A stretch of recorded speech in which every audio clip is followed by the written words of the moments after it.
교육학자였던 페스탈로치는 이 세상에는 여러 가지 기쁨이 있지만 그 중에 가장 빛나는 기쁨은 가정의 웃음이다라고 말했어요. 가정의 웃음이 가장 큰 기쁨이라는 것입니다. 그렇죠.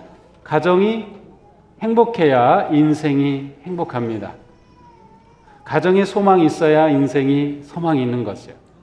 그러니까 가정은 우리가 살아가는 모든 삶의 기쁨, 또 만족함, 소망, 즐거움을 누리게 되는 원천이 되는 것이 바로 가정이라고 하는 것을 알 수 있습니다. 과연 우리 가정은 행복한 가정인가요? 우리는 또 예수님을 믿기 때문에 예수님을 믿는 가정으로서 우리는 무엇인가 남다른 그러한 행복함을 누리고 있나요? 우리는 이러한 물음을 받으면 정말 내가 행복한가, 우리 가정은 행복한가 이렇게 생각하게 됩니다. 우리가 살아가는 집이 있고 또 살아가기 위해 집 안에는 여러 가지 많은 물건들이 있습니다. 냉장고도 있어야 하고 세탁기도 있어야 하고 많은 것들이 있어요. 그런데 그러한 것이 있다고 해서 가정이라고 말할 수는 없어요. 집은 될 수 있겠죠. 영어로 house는 있을 수 있지만 가정, home, 가정은 그러한 것으로 이루어지지는 않아요. 결혼을 준비하는 그러한 젊은 한 쌍의 부부 될 사람들이 결혼 준비를 위해서 참 많은 것들을 준비합니다. 살아야 할 집도 마련해야 하고 또 여러 가지 필요한 것들을, 혼숙감들을 또 준비하죠. 그러나 그것으로 결혼 준비가 끝났을까요? 그렇진 않을 것 같아요. 정말 중요한 가정의 행복과 기쁨은 사실 우리가 생각하는, 어쩌면 우리가 추구하는 그것들이 아닌 더 중요한 다른 것에 있다는 생각을 하게 됩니다. 우리가 하나님을 믿는 가정으로서 정말 어떠한 가정이 행복한 가정일까를 생각해 보려고 해요. 가장 중요한 것은 온 가족이 하나님을 믿는 가정이 되는 것입니다. 하나님을 경외할 때 그 가정의 행복의 기초가 딱 닦여지는 것과 같아요. 하나님이 처음 사람을 지으셨어요. 아담과 하와를 지으시고 둘이 눈이 맞게 하시고 그리고 사랑하게 하시고 결혼하게 하셨어요. 그래서 하나님께서 처음으로 만드신 인간 공동체는 가정입니다. 하나님이 만드신 또 다른 공동체 하나가 있는데 그것은 교회입니다. 가정과 교회는 하나님이 직접 시작하신, 직접 만드신 그러한 인간 공동체예요. 그 외의 것들은 사람들이 자신들이 취미를 위해서 어떤 정치적인 목적을 위해서 여러 가지 목적을 가지고 만든 모임들이지만 가정과 교회는 하나님이 세우셨다. 하나님께서 왜 가정을 세우셨을까요? 물론 창세기에서는 생육하고 번성하라고 하시면서 놀라운 축복의 말씀을, 복을 주시는 그런 말씀을 하셨어요. 그런데 하나님은 가정을 통해서 사람이 복된 삶을 누리도록, 하나님의 뜻을 이루어가도록, 꿈을 꾸며 꿈을 이루어가도록 가정을 세우셨음을 알 수 있어요. 가정은 하나님께서 우리에게 은혜와 기쁨과 복을 주시는 통로로 주신 놀라운 공동체입니다. 그러므로 가정이 없이는 우리는 온전한 사람으로 자랄 수 없어요. 이곳에 있는 우리 모두는 부모님이 우리를 낳아주시고 길러주셨기 때문에 이 자리에 있는 것이죠. 나 혼자 뚝 세상에 태어난 사람은 없어요. 다 가정이라고 하는 그 공동체를 통하여서 성장하게 하시고 사람 되게 하시고 복된 삶을 누리도록 하나님께서 계획하신 거죠. 그래서 가정의 가장 중요한 기초는 하나님을 경외하고 하나님을 사랑하는 것입니다. 우리의 가정이 하나님을 믿는 가정이 된다고 하는 것은 행복한 가정이 되기 위해 기초를 두는 것과 마찬가지입니다. 과연 우리 가정에는 하나님이 계신가? 우리 가족은 정말로 하나님을 잘 섬기는 가정인가? 하나님은 가정을 세우셨을 뿐만 아니라 가정이 복되게 살아갈 수 있도록 하나님의 말씀을 또한 주셨어요. 그래서 우리는 하나님의 말씀을 통해서 우리가 어떻게 살아야 할지, 또 우리 가정을 통해 어떻게 복된 삶을 누릴 수 있는지를 많은 곳에서 가르쳐주고 계십니다. 사도 바울은 사실 독신으로 살았어요. 사도 바울이 독신으로 살았던 것은 주님을 위해서 헌신된 삶을 살기 위해 그렇게 살았던 거죠. 요즘은 결혼하는 나이가 점점 늦어지기도 하고, 또 결혼을 하려고 해도 또 그렇게 결혼을 쉽게 하기 힘든 그러한 시대가 되었어요. 또 개중에는 결혼을 하지 않는 분들도 많이 있어요. 그냥 평생 독신으로 살겠다고 하는 분들도 요즘은 아주 많이 있어요. 자, 이러한 상황 속에서 우리가 전통적으로 생각하던 가정이라고 하는 개념은 좀 다르게 바뀐 것을 알 수 있어요. 예전에는 남편과 아내가 있고 자녀가 있어서 가정을 이룬다고 하면, 요즘에 많은 가정들은 혼자 사는 독신 가정들도 많이 있고요. 또 자녀가 없는 가정들도 많이 있어요. 자, 이러한 상황 속에서 우리가 가정을 생각할 때, 특별히 우리가 설을 맞아서 복된 믿음의 가정, 행복한 가정을 생각할 때 우리는 정말 생각하고 좀 깊이 말씀 앞에 서야 할 그러한 부분들이 아주 많아졌다는 것을 느낄 수가 있어요. 자, 그러면 우리가 어떻게 행복한 가정을 이룰 수 있을까요? 행복한 가정의 모습은 어디에서 올까요? 첫째로, 행복한 가정은 부모님을 잘 공경하는 것으로부터 이루어집니다. 부모님을 잘 공경하는 것. 예수님은 마태복음 19장 19절에서 아버지와 어머니를 공경하라고 말씀하셨습니다. 부모님을 공경하라는 것이죠. 또 우리가 잘 알던 출애굽기 20장에는 10계명이 나오는데, 이 10가지 계명 가운데 사람과의 관계 속에서 지켜야 될 첫 번째 계명이 내 부모를 공경하라입니다. 하나님은 우리에게 부모를 통해서 생명을 주셨어요. 그래서 우리는 하나님이 우리에게 생명을 주신 그 은혜를 부모를 공경함으로 바르게 살아가게 되는 것이에요.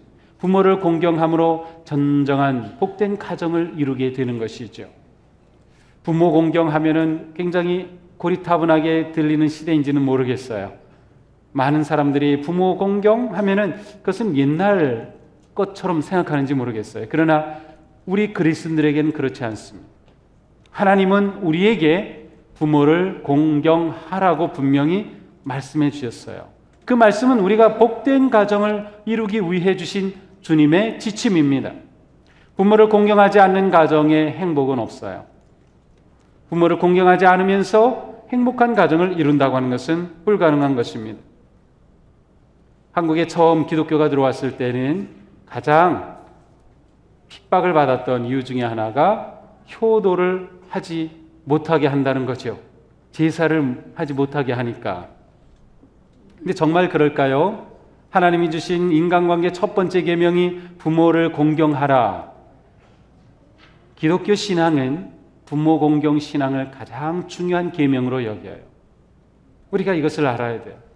그러면 제사를 드리는 것은 효도고 안 드리는 것은 불효인가요? 자, 우리 부모님들 한번 생각해 보세요. 나는 자녀들이 효도하기를 원해. 그런데 어떤 효도를 원하시나요? 내가 살아있을 때는 지들 마음대로 해. 그렇지만 내가 죽은 다음에 딱 제사상 잘 차려주면 내가 효도받는 거야 라고 생각하고 계신가요? 그렇지 않아요. 효도는 부모님 살아계실 때입니다. 효도는 살아계신 부모님께 드립니다.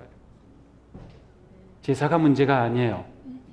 우리는 돌아가신 부모님은 추모하면서 추모 예배를 드립니다. 추도 예배를 드리죠. 부모님의 은혜를 감사하고 부모님의 사랑을 기억하면서 가족들이 모여서 같이 음식을 나누고 예배를 드립니다. 어느 것이 더 좋으신가요? 물론 우리의 문화로서의 제사가 있을 수 있어요. 제사를 드릴 때 신의를 모시고 거기에 절하며 와서 그것을 받는다고 생각하는 것은 분명 잘못된 것이에요. 그러나 하나의 문화로서 가족들이 모여서 명절에 음식을 준비하고 부모님을 기리는 것은 아주 좋은 것이죠. 우리의 기독교에 좋은 방식이 있어요. 효도를 잘 하는 것이 중요하다. 효도하는 가정이 진정으로 행복한 가정이 되는 거예요. 우리 어린이들 여기에 많이 있는데 엄마 아빠에게 감사하는 마음을 가지는 게 굉장히 중요합니다. 엄마 아빠에게 감사하던 말 자주 하나요? 하나도 안 하잖아. 우리 여기 있는 우리 자녀들, 우리 초등학교, 중학교, 고등학교, 우리 엄마 아빠 옆에 앉았으면 한번 지금 얘기해 보세요. 엄마 아빠 고마워요. 한번 얘기해 보세요. 시작. 아니 그렇게 쑥스러워할 게 뭐야? 쑥스러워할 것 없이 정말 고마운 마음으로 엄마 고마워요. 아빠 고마워요. 네, 자꾸 그러한 표현을 해야 합니다. 부모님께 고마워할 줄 알아야 돼요. 부모님께 고마워할 줄 알아야 돼요. 자, 두 번째로 진정으로 행복이 넘치는 가정은 부모가 자녀를 온전히 사랑하는 가정입니다. 부모가 자녀를 온전히 사랑하는 가정. 사도 바울은 디도서에서 젊은 여자들을 교훈하되 남편과 자녀를 사랑하도록 교훈하고 계셔요. 또한 에베소서에서는 아버지 되니 여러분 자녀를 노엽게 하지 말고 주님의 훈련과 훈계로 기르십시오 라고 말씀해요. 아빠, 엄마에게 다 똑같이 자녀를 사랑하고 잘 양육하라고 말씀하고 있습니다. 부모에게는 자녀를 사랑하고 잘 길러야 할 책임이 있어요. 의무가 있습니다. 그 책임을 잘 하면 그 가정은 행복해질 수밖에 없어요. 그런데 부모의 자녀 사랑이 잘못되는 모습들이 너무 많아요. 왜냐하면 이 사회가 워낙 그러니까 자녀들을 성적이나 점수로 판단하고 평가하지 않는 게 중요해요. 자녀는 하나님께 내게 주신 가장 소중한 선물이다. 그냥 자녀를 하나님의 형상을 지닌 온전한 인격체로 생각하고 그렇게 자녀를 존중해 줄 수 있어야 합니다. 물론 자녀가 잘못하는 것은 훈계하고 바르게 교육도 해야 합니다. 그러나 자녀를 그렇게 세상의 경쟁에 똑같이 따라가서 그렇게 만들려고 하면 안 돼. 내가 원하는 대로 만들려고 그렇게 자녀를 몰아가면 안 돼요. 자녀가 좀 놀 수 있는 시간도 좀 주고요. 자녀가 좀 자유로워질 수 있는 시간도 좀 주는 게 필요해요. 요즘 아이들은 너무 이렇게 매여 있잖아요. 학교, 학원, 또 우리 교회 나오는 우리 자녀들은 학교, 학원, 교회, 학교, 학원, 교회. 그나마 교회 나오는 시간은 길지도 않지만 이 시간이 얼마나 부담스러운지 몰라요. 다른 친구들 다 공부하는 것 같고 다 학원 가는 시간인데 이 시간에 교회 와서 예배하고 한다고요? 교회 또 여러 가지 팀에 들어가서 활동도 한다고요? 우리 아이가 떨어지는 것 같죠? 그렇지 않아요. 인생을 복되게 결정하는 것은 아이의 공부가 잘하고 못하고가 아니에요. 우리 자녀를 제대로 사랑해 주는 게 필요해요.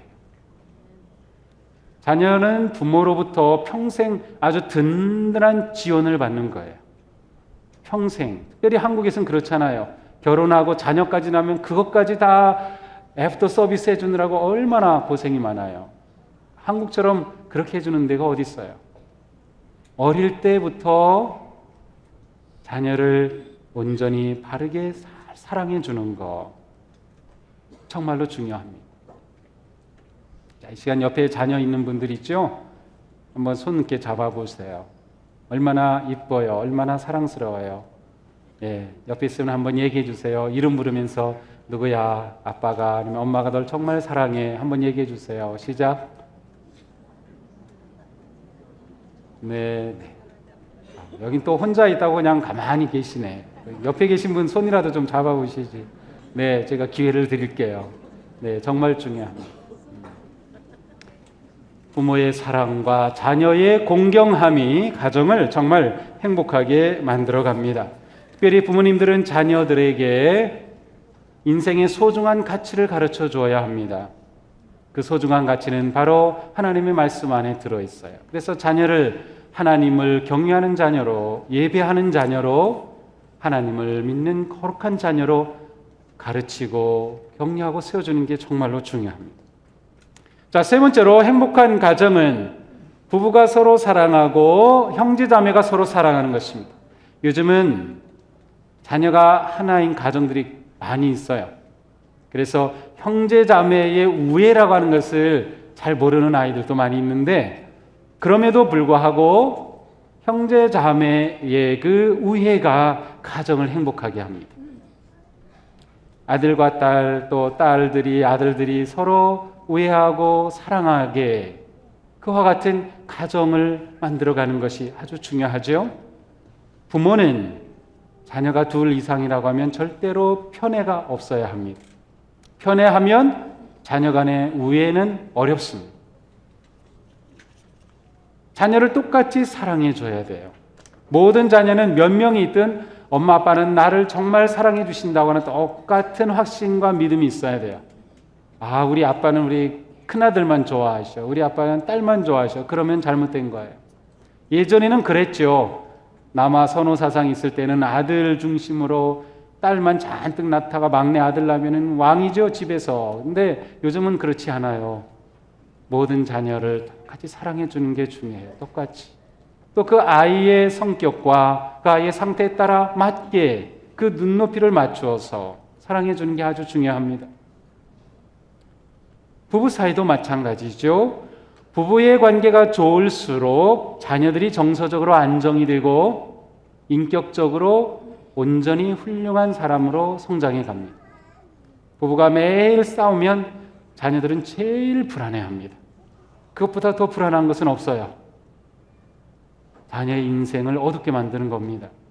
그러니까 부부간의 사랑이 아주 중요합니다. 정말 중요합니다. 자, 그런데 혼자 사는 분들이 많이 있어요. 자녀도 혼자예요. 그래서 우리에게는 교회의 공동체가 그 어느 시대보다도 중요해졌습니다. 명절을 맞아서 갈 고향도 없는 분도 있겠죠. 또 가족이 있었지만 또 헤어진 분들도 있겠죠. 그러나 그런 분들이 진정으로 함께 사랑하고 돌봄을 받을 수 있는 교회 공동체가 되는 것 정말로 중요합니다. 우리 교회가 이러한 모습으로 자꾸 변화되고 성숙해 가야 합니다. 누구든지 이곳에 와서 우리 교회를 내 가족이에요 라고 말할 수 있어야 합니다. 그냥 동수교회가 아니라 내 가족입니다. 내 가정 같은, 그리고 정말 가족인 교회가 되어야 되는 것이에요. 그래서 우리 간에는 누구라도 그와 같은 사랑을 나눌 수 있는 그리스도 안에서 형제 자매인 우리들이 깊은 교제를 나눌 수 있는 그러한 교회가 되어야 돼요. 우리의 자녀들이 교회에 와서 친구들을 잘 사귀고 또 믿음의 친구를 사귀고 또 좋은 말씀을 듣고 어떻게 친구를 만들고 친구 관계를 세워가는지 배우고 또 훈련하는 그러한 신앙생활도 열심히 잘 해야 되는 그 교회가 아주 중요해졌습니다. 우리 교회가 지금 어떠한 모습인가요? 정말 그러한 모습인가요? 좀 많이 바뀌어야 될 모습이 우리에겐 있어요. 예전부터 알던 사람하고 친하는 거 좋지만 좀 새로운 분들하고도 마음이 열려지고 사랑의 교제를 나눌 수 있게 그러한 좋은 가족인 교회. 그냥 꿈만 꾸다 말지 말고 정말 그러한 교회로 만들어 가도록 우리 뭔가 좀 헌신해야 되겠어요. 명찰 다는 것도 그 중에 하나입니다.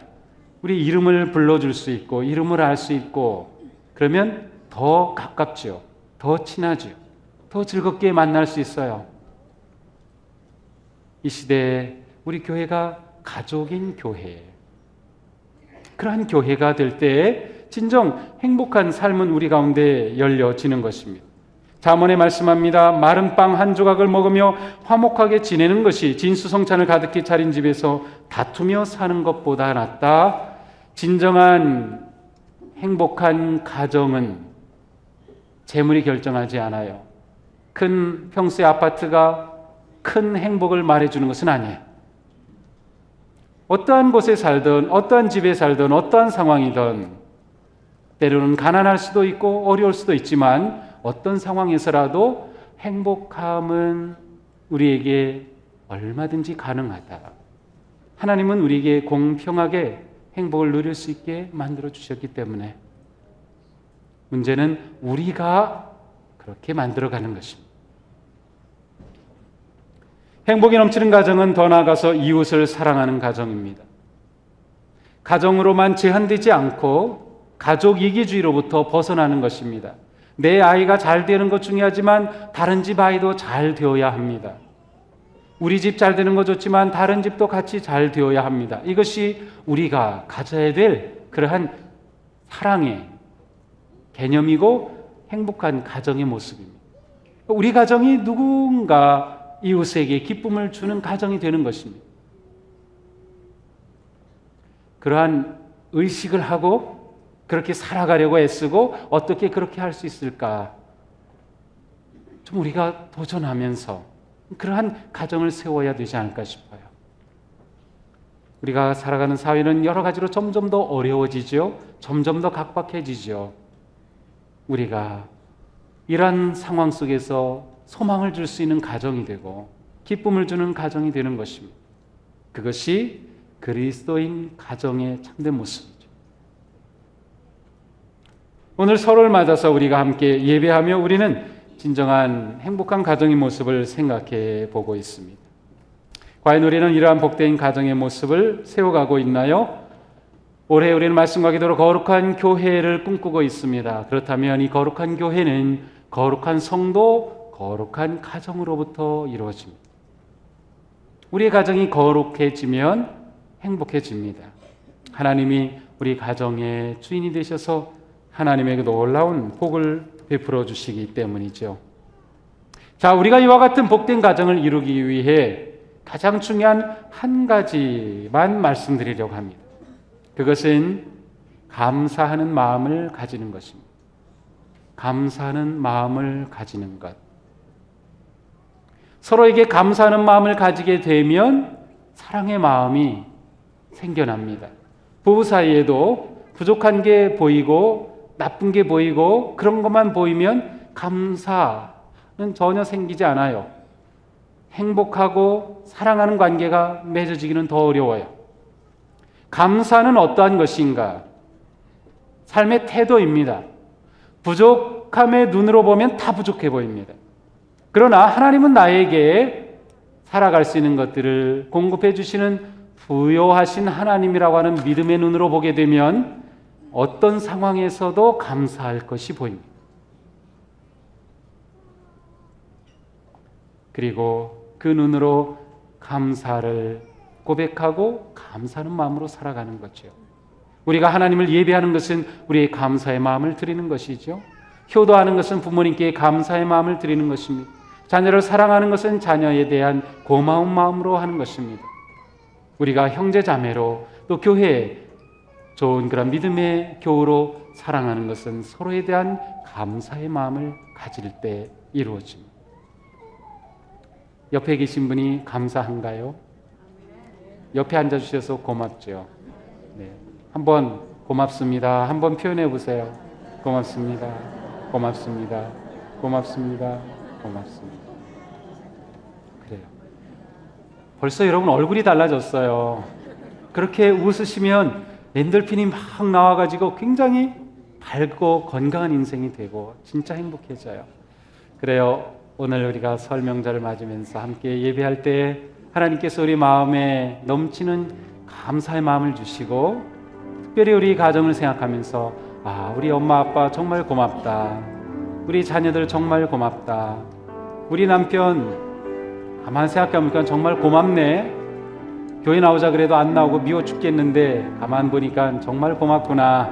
정말 고마운 마음을 가지면서 우리 사이에 감사가 싹트고 그 감사가 사랑의 마음이 되면 우리는 누구나 다 행복한 그러한 삶을 살아갈 수 있으리라고 믿습니다. 설을 맞아 가족들 만날 때 즐거운 만남이 되기를 원합니다. 부담되는 만남이 아니고 정말 축복하며 사랑하는 그러한 만남이 되고 설 명절 기쁨 가운데 즐겁게 보내는 그러한 우리 모두가 되기를 주님의 이름으로 축복합니다. 기도하겠습니다.